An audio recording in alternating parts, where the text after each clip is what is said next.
Single dad CEO hires wrong tutor for his daughter, see how she becomes the woman of his dreams. The rain came down in sheets that afternoon, splashing against the vast glass walls of Bennett River's Manhattan penthouse. On paper, Bennett had it all, a multi-million-dollar tech company, features in Forbes, a skyline view from every room in his apartment.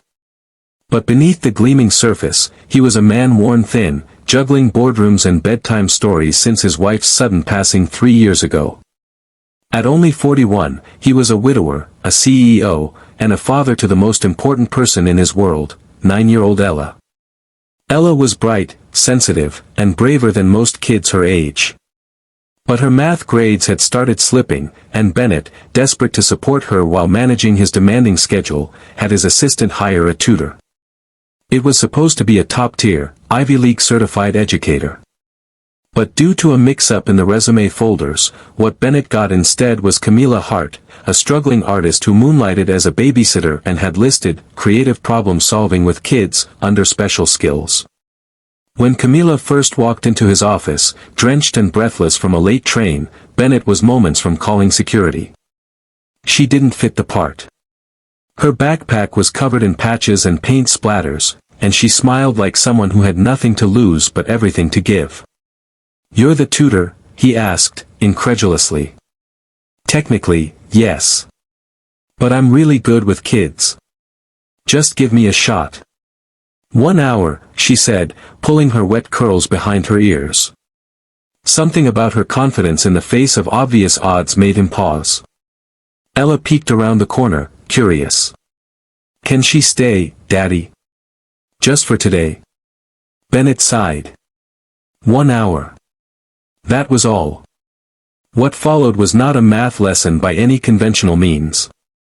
Camilla turned multiplication into a scavenger hunt through the apartment, used watercolor to explain fractions, and had Ella laughing more than Bennett had heard in months. She wasn't qualified. But she was magic.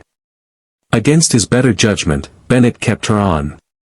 Week after week, Camilla showed up, sometimes late, always underdressed, always radiant with an unfiltered joy that seemed untouched by the burdens of the world. She'd bring paintbrushes instead of flashcards, stories instead of statistics. And Ella blossomed. She began looking forward to her lessons, not because she was getting better at math, which she was, but because she was healing. Laughing. Living. And Bennett, always hovering on the edge, started listening to their sessions from the hallway, surprised by how Camilla managed to turn ordinary moments into lessons of wonder and self-worth. One evening, as autumn leaves painted the city in gold, Bennett came home early to find Camilla and Ella building a cardboard city in the living room. "What's this?" he asked, amused. "Urban planning. She's designing a city that includes trees, libraries, and unicorn stables," Camilla said, brushing glitter off her jeans. Bennett smiled, genuinely, and sat down beside them.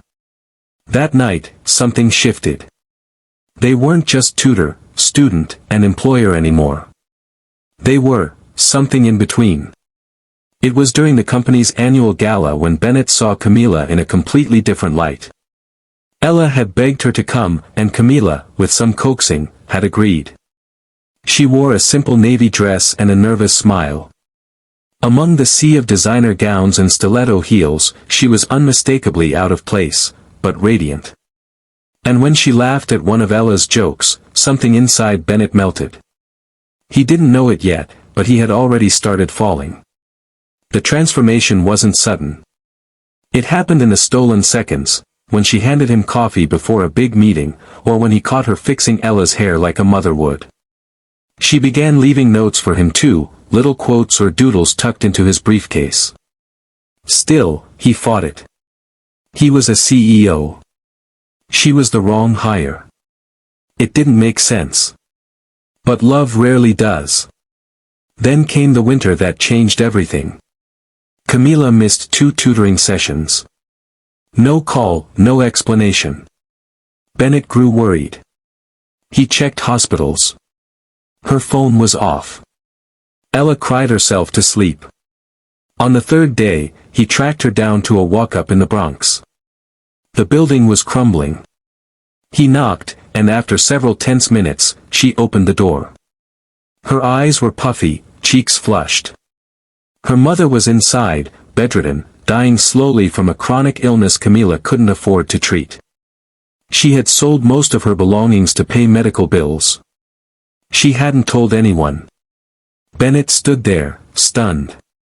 She, who had so much light, had carried so much pain in silence.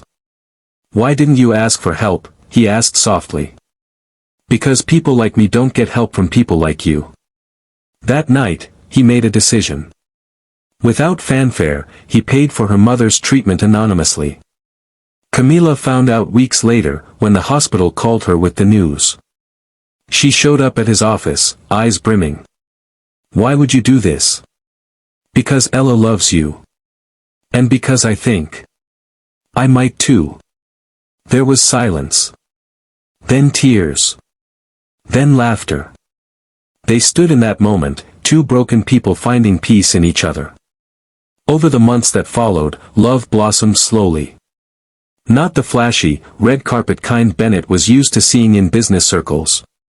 But real love, the kind where someone brings soup when you're sick, where kisses are stolen in kitchen corners, and where a little girl sleeps soundly, knowing her world is whole again. Bennett proposed a year later, in the cardboard city they had once built together. Camilla said yes, laughing through tears. Today, they still live in that high-rise, though it looks much different. Paintings by Camilla hang on every wall. Ella, now thriving, wants to be a teacher and an artist. And Bennett? He's still a CEO. But more importantly, he's a husband, a father, and a believer in second chances. Because sometimes, the wrong tutor turns out to be exactly what your heart needed all along. And that's the magic of life, it gives you what you need, just when you least expect it. Here's your emotional and inspiring story, written in a heartfelt tone with unexpected turns, profound realization, and a beautiful, uplifting ending. Let me know if you'd like an audio version for narration or adjustments to the tone or length.